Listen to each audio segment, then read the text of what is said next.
Mr. Jones owned a cotton plantation and many slaves.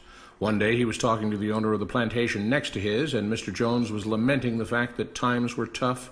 He was having to work his slaves harder than ever, and was having trouble with some of them being disobedient or trying to run away. The other plantation owner said he knew someone who could help. Day 1. One day Mr. Jones called his slaves together so a man named Mr. Smith could talk to them. Before beginning, Mr. Smith whispered to Mr. Jones, "Whatever I say, do not contradict me or interfere, and I promise you your slave troubles will end." "My name is Mr. Smith," he said to the slaves, "and this may be the happiest day of your lives. From today forward you will no longer be slaves, but free men." Mr. Jones was so shocked he started to step forward, but Mr. Smith gestured for him to remain silent. He did, only because the other plantation owner had spoken so highly of Mr. Smith's skills. "You are no longer the property of Mr. Jones," Mr. Smith continued. "You are free. No more would you be forced to labor for the benefit of Mr. Jones. Now you can work for yourselves." Now the slaves were all murmuring and looking at each other. Many were smiling, many were looking puzzled. "In fact, you are now free to leave the plantation whenever you want," Mr. Smith said. "However, since we are surrounded by other plantations, if you leave, some other plantation owner will likely claim you as his own the moment you set foot on his property. So I urge you not to risk your newfound freedom by doing something so foolish. Instead, I suggest that you stay here, no longer as slaves, but as willing participants and part owners of this plantation. Yes, this is now your plantation." Mr. Jones bit his tongue to keep from objecting. "For now, we might as well leave Mr. Jones in charge," said Mr. Smith, "since he is the only one with any experience at running a plantation, which is quite a complicated thing to manage. But he will no longer be your master, but just another worker on the plantation. In fact, he will now be using his organizational and management skills to serve you. Whatever problems you may have had with him before, you are now all equals, and you need each other to make this work. If we all cooperate and work together, we can all reap the benefits together. In honor of this happy occasion, I present you this new symbol of togetherness and cooperation, this flag, which shall be the emblem of the new, free Jones plantation."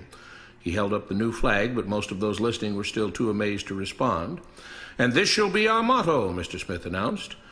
"We work together as free men for our mutual benefit, pledging our allegiance to the Jones plantation, which stands for prosperity, liberty, and justice for all. To celebrate, everyone has the rest of the day off. Enjoy your freedom, do as you please, and be back here tomorrow morning, bright and early, so that we may begin work on this great and noble new endeavor as equal free men." Finally convinced that Mr. Smith was serious, the former slaves applauded and cheered. Day 2. "We all want this plantation to do well," Mr. Smith said at the beginning of the next meeting, "so we can all share in the benefits. We all know that it takes a lot of effort to make a cotton plantation work. Just because you're all free doesn't mean you can stop working. In fact, since you're now working for yourselves, I expect you to work even harder than ever before, but now with pride and joy, knowing that you're working for yourselves.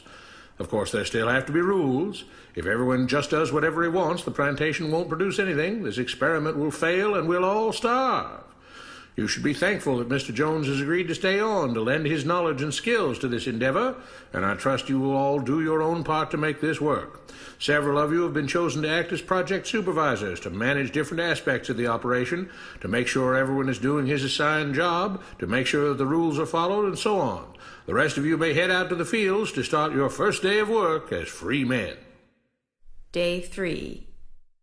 The next morning, Mr. Smith had a grim expression on his face as the daily meeting began. "I have an unpleasant duty to do today," he said. "Yesterday, Charles was caught keeping some of the cotton he picked, presumably to sell for his own personal profit.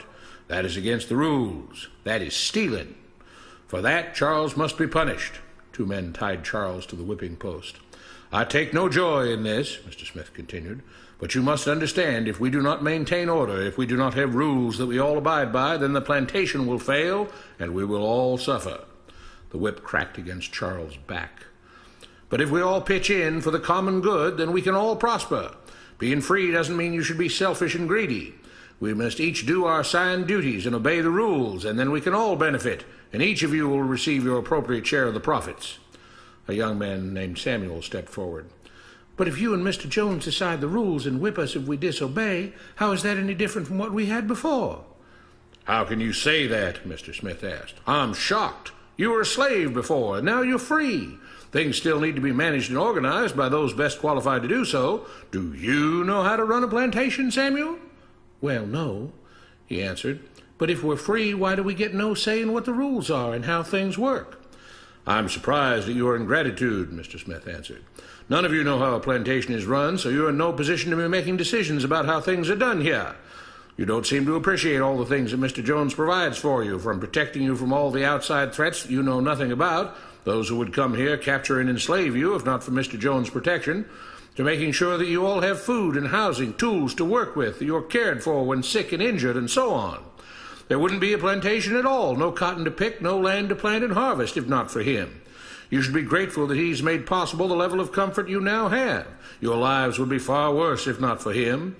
Nevertheless, as free and equal participants in this endeavor, from now on at each meeting, any worker may have 2 minutes to ask questions or voice suggestions or complaints."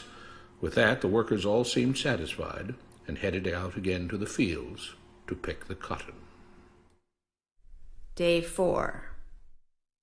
"I have a big announcement," Mr. Smith said as the daily meeting began.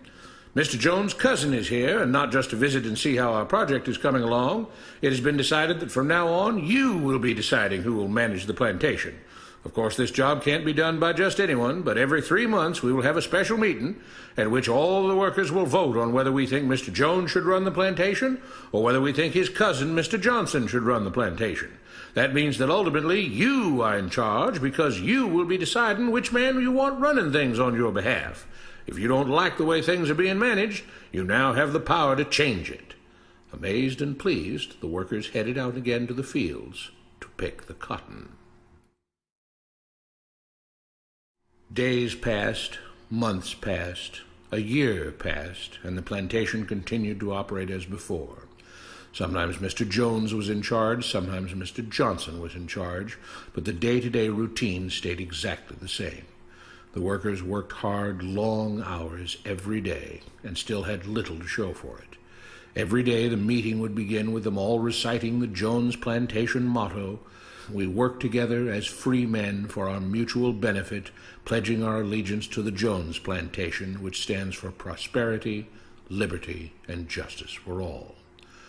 One day Mr. Smith announced, "Samuel is asked to say a few words this morning, and whatever the rest of us may think of his ideas and opinions, we are all free here, and that means we are all allowed to speak our minds. So, Samuel, you have 2 minutes. Begin." Samuel stepped forward, looking scared. "I was excited when all this started," he began, glancing nervously at Mr. Smith and Mr. Jones. "But don't you all see what's happened here? Nothing has changed. We're all still slaves." There were grumbles of disagreement from the crowd. "They tell us what to do and whip us if we don't. They still make all the rules and punish us if we disobey. They let us make suggestions and complain about things, but they never really change anything. They let us choose between Mr. Jones and Mr. Johnson, but what's the difference? The situation stays the same. We do all of the work and they take as much as they want and decide how much they'll let us keep. They live in luxury, made rich by the cotton we pick. We do all the work and have to build our own huts, grow our own food, and take care of ourselves. They leave us just enough that we don't revolt or run away. This is not freedom. We're all still slaves. They've only changed the words they use, but nothing else has changed. They say we're all free and equal, but we're not. They command and we obey. That's not freedom. That's not equality. They say we're free to leave, but all that means is that we're free to be someone else's slave. Why should we work or obey the rules? We didn't agree to this. They made the system. They forced it on us. They control and rob us and call it freedom. They've deceived you into thinking that being able to choose which slave master you'll work for is the same as being free. It's not. Open your eyes. If you keep what you produce, they call it stealing. When they take what you produce, they call it sharing and fair distribution. Can't you see that this is all? Your time is up, Samuel, Mr. Smith announced calmly. At his gesture, 2 supervisors grabbed Samuel by the arms and led him to the whipping post. "I'm sorry, Samuel, but you've broken the rules. There are rules against encouraging others not to work and encouraging others to break the rules. You're only hurting all of us with your discontentment and your complaining and your disobedience." The whip fell, and Samuel let out a grunt. "Without rules, without order, all would be lost. Without law, there would be chaos.